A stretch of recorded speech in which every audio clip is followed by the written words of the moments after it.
Hello, and welcome to the channel. Today's episode happened in Minas Gerais, Brazil, during a sudden flash flood that turned an ordinary street into a raging river in just seconds.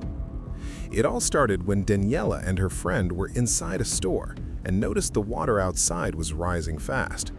The current was getting stronger by the minute, and they quickly realized the situation was becoming dangerous.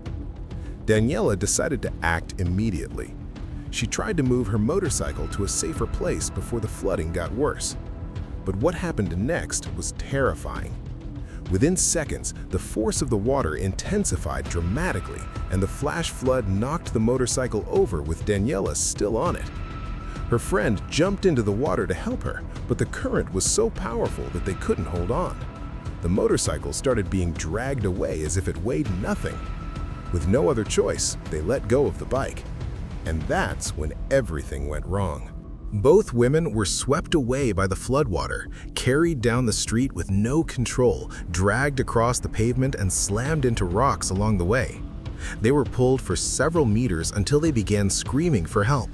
That's when the owner of a small local market, along with his friends, realized the women had no chance on their own. As soon as they passed in front of the market, the men didn't hesitate. They jumped into the water despite the violent current and managed to grab both women. A third man even tried to go after the motorcycle, but the priority was clear: get them out alive. One of the rescuers struggled to pull the second woman from the current and needed help from the other man. It was a close call, and it could have ended in tragedy. Later, both women said they truly believed they were going to die. They made it out with multiple injuries after being dragged along the ground and hitting rocks during the flood. Even though they were hurt, they said they were incredibly grateful for the three angels who appeared at the exact right moment.